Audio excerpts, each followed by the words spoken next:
Hey friends, what I'm going to do today is I'm going to show you what I like to call the circle method for drawing people. I have a couple of references that I've brought from various websites. When I get home, hopefully I'll be able to actually link to them. Now these break down proportions, which are super duper important, and I like this one and this one a lot because they focus on pretty much what I'm going to do with said circle method. To start off, we're going to draw a head, which is usually just like an oval. There are a bunch of proportion rules that I'm not going to go into detail with right now, but usually your head is, your shoulders are like 2 heads wide. So 1, 2, shoulders. Now this also, it depends a lot on what kind of person that you're drawing. If you're drawing an adult or a child, adults are usually 7.5 heads high, and they've got 8 here. This is usually heroic proportions or something like that. So yeah, we lower the chin down, or the neck down here, and then we're going to think about where our body bends. Now, of course, we've got a pelvis down here. But so some of the places that a body will bend is at the shoulders, the elbows, which are usually right about here, where your belly button is. Okay.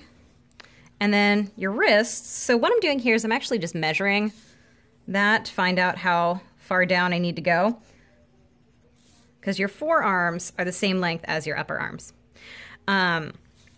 Anyways, we have our hips, which I like to do really big circles because, your legs come together. They don't sit on the other side like that. So your thighs are actually the length of your torso. So taking this down, this dude's going to be a little too tall, and then pretty much the same down at the bottom. Gonna put those there. Anyways, what I do at this point is I connect the inside and outside lines. So outside to outside, same thing here, inside to inside, just like that. Okay? And same thing for here. Now this is a really, really skinny, gangly, weird looking person. And if you've seen any of my sketchbooks, this is not the way that I usually draw, but I think it's a really good tool to kind of help younger artists understand where the body moves and kind of to give it structure. It's not a stick figure, especially because stick figures, they don't have shoulders, which makes life really hard, or pelvises, or anything that will actually help them out in being alive. Couple quick tips, your hands are going to be twice as long as your thighs, make you a little shorter. Anyways, like I said, this isn't how I draw my people, but it's definitely, oh, okay. Oh, well, okay, we got a little armless fella here.